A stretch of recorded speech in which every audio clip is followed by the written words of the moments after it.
It was weird. I'm like, down something, and then after that happened, I was fine. Wow, that's weird. Because I was sitting down there, I'm like, this 9-4. And I wanted to go with Greg wasn't there, was he? Because he's in Florida. I just found out. I go to my mom, when I called my mom for breakfast, I said, where's Greg coming? Well, he's in Florida. I'm like, well, he works for me. He didn't even tell me. It's family business. Yeah. Joe, okay. I was here for something the other night and somebody else was doing it, and I said, is Joe okay? And I said, well, he's home. Oh, I'm sorry. It's all right. It was just gossip, I'm sorry. But it's important. It was. See? Okay. Call this meeting to order. Please stand for the pledge.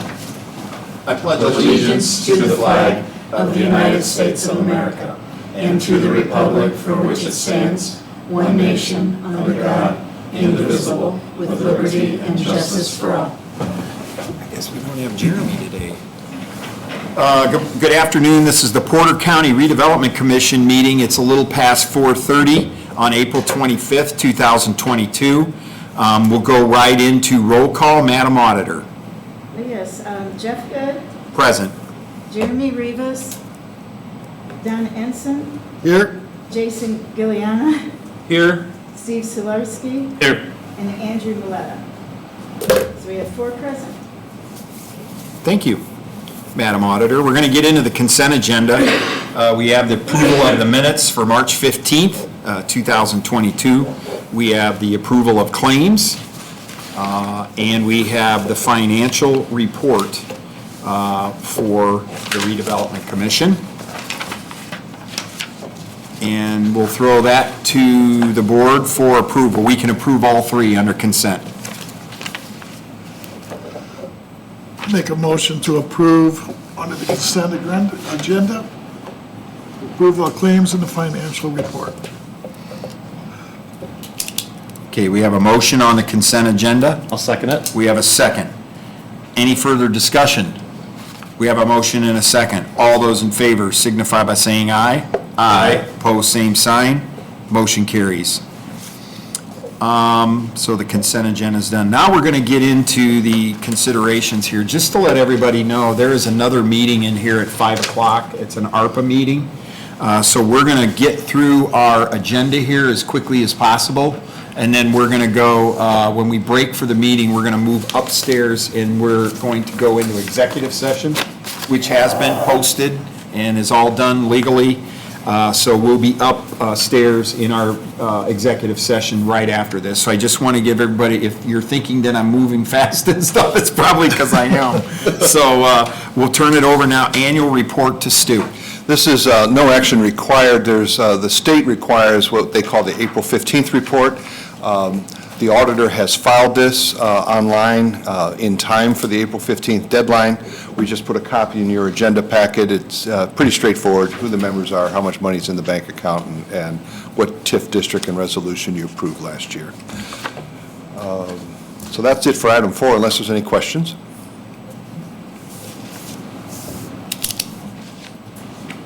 Okay, next up, we have resolution number 2022-1, 2023 determination for tax increment.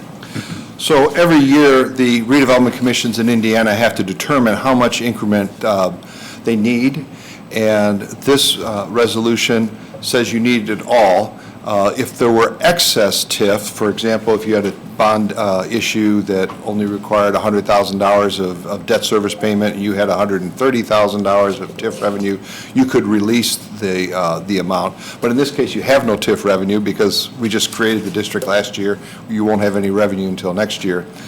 So we would ask that you approve this resolution and then authorize your president to send a letter to the overlapping taxing entities outlining what's in this resolution. Any questions on resolution number 2022-1? It's more of a formality this year because we really aren't generating any money, but we have to file the resolution. So I'll make the motion. I'll second it. We have a motion and a second. Any further discussion? Madam Auditor, roll call.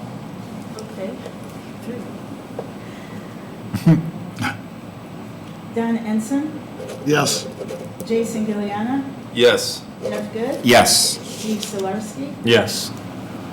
We'll need your individual signatures on that resolution, so don't scoot out before signing, please. I'll just start passing it down. Okay. Make sure I get you, Steve. You got a pen? Okay. Next up, we have expanding eligible areas for economic development loans. I'm assuming this is for the South Haven area again? Yes, Dennery reports one South Haven business is looking to apply. She contacted them all, and per your direction at our last meeting, we'd like to be able to expand this incentive program to all businesses in unincorporated Porter County that can demonstrate that they had a COVID impact. NERC approved this earlier today, and we're asking that you also approve this expansion. By the way, they still have about $138,000 to lend out. And which document would this be here? Would this be the one, I'm sorry, Stu, I could. That's fine. Amendment to memorandum? Yep. That's one, okay. And that just needs your signature And and Bob's, Bob's. yep. Right. And there's two of them floating Yep. Here they are, right here. around. Okay. Does anybody have any questions on this? The eligible areas for the economic development loans? Does everybody understand what we're doing there? That's still, okay. And we would need to take action on this, correct? Yes, sir. Yep. I'll make the motion. I'll second. We have a motion and a second for expanding the eligible areas for economic development loans through the NERC, through the Northwestern Indiana Regional Planning Commission. All those, Madam Auditor, let's do a roll call. On these type, I'm going to do that. Jason Gilliana, Yes. Jeff Good, Yes. Steve Solarski, Yes. and Don Ensign. Yes. 4-0. Thank you. Next up, we have the South Haven Facade Grant and Sign Grant Program. This was on your last month's agenda. At the time, there was some thought that it would be funded with ARPA funds. As you know, there's a lot more requests for ARPA funds than available funding. Plus, in giving a grant to a business, if you were to use the federal funds, there would be all sorts of rules, regulations, recording and reporting. So I'm recommending that you use your local funds in your budget. We have $45,000 budgeted for facade grants and loans. We would target this to the South Haven area. Each application would come back to you for approval. And if all the money is used up, then we have reserve funds in the budget that you could choose to put some more appropriation into that budget. The program is certainly not a new creation. It's plagiarized, if you will, off of the successful program here in the city of Valparaiso. Who would be doing the back of the house work for this? Because obviously there's an application, just want to make sure that we have the schoolwork portion of this sort of figured out, back of the house. Right. The front part, the marketing of the program, will be my responsibility. Right. Lynette's helping me with some brochures, and we'll work with the chambers and the like. In terms of the documents coming in, it'll be much like a plan review to make sure it conforms with the zoning codes and the sign code. Okay. And then a permit will be issued by the appropriate authorities. And once the work is done and documented, then an invoice will be submitted by the business to get their costs partially recovered through your grants. Yep.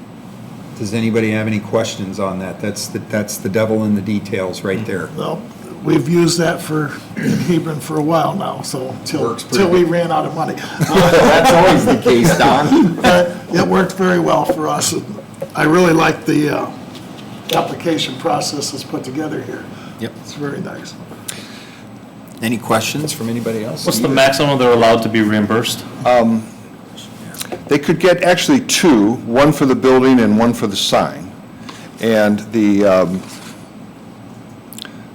exterior building facade reimbursement is, they're allowed a landscaping fee of not more than $1,000, and then half the cost, then they also get $4,000 in architectural fees, and $50,000 for the facade, of which you would reimburse half of the actual reasonable and necessary costs. On the sign, they'd get $1,000 for removal and up to $15,000 for the sign itself. And if our code requires it, then they could also get $1,000 for landscaping the new conforming sign. Just to let everybody know, in this area here, the new signage overlay is all monument. Right. So it's not like high rises, and it's just all lower type signs, monument type signs. So in Indiana, you're not allowed, a municipality or county is not allowed to condemn a pole sign. The statute takes that away from you. So you have no stick to encourage enforcement. So what communities do is they present this carrot, and they say, if you'll bring the sign into conformance, we'll help pay the cost. I got to be honest with you, it's a tough sell, particularly for national franchises. Yeah. Because if their hamburger's on the top of a pole, they want it there. They don't want to bring it down, you know. But it's the effort that we're trying to make to conform the area to the zoning codes. I think I was also told earlier today in the I was talking to Kurt Ellis, and I think the state is planning on paving 6 this year from 149 all the way down, almost to Portage. Oh. So this area through South Haven is going to get new pavement. So it's part of a quasi-type cleanup started, but, you know, we can keep doing a few things here and there, show some progress. It all adds up. Yep. We would ask then for a motion to approve this sign grant program and facade. So moved. Second. We have a motion and a second on the South Haven facade grant and sign grant program. Any further discussion? Madam Auditor, roll call, please. Steve Solarski, Yes. Don Ensign, Yes. Jason Gilliana, Yes. and Jeff Good. Yes. 4-0. And is that this here? No, that is the resolution, the letter that you need to send as a result of passing the resolution. Oh, so this is just a letter Right. that I signed? Okay. Yeah. Okay. So there's no document to sign on the facade grant program. What will be, the documentation there will be the approved grant applications once they start coming in. Yep, gotcha. Okay, next up, we have a reimbursement agreement on solar consulting. This is an amendment to the agreement that you approved last month. At that time, we asked for reimbursement of up to $130,000. The energy company came back saying, well, let's take this one step at a time. We'll agree to $65,000.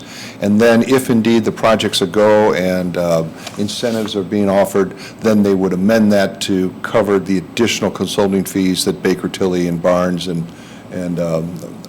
me and the attorney might incur once the project actually becomes a go. We're the first organization in the state that was able to get this contingent reimbursement removed. That is, in the past, they only pay your fees if the project's a go. We insisted that even if, we don't control whether it's a go, they do. So if we incur costs, we want to be reimbursed.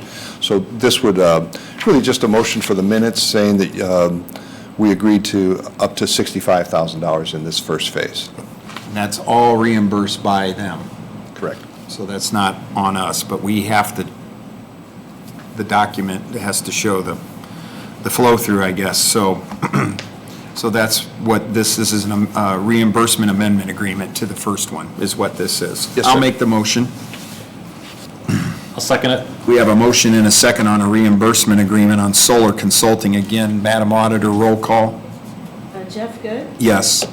Steve Solarski, Yes. Don Ensign, Yes. and Jason Gilliana. Yes. Okay, 4-0. Thank you. Any other items? Mr. President, I have no more items. Okay. Anything for the board that they want to bring up to talk about today? Any public comment? And without hearing any of that, we're going to move into executive session, and this board stands in recess. Here you go, Stu. Thank you, sir. Look at that. 10 minutes to spare. Yeah, I gave you enough time for a bathroom break, and now you can go.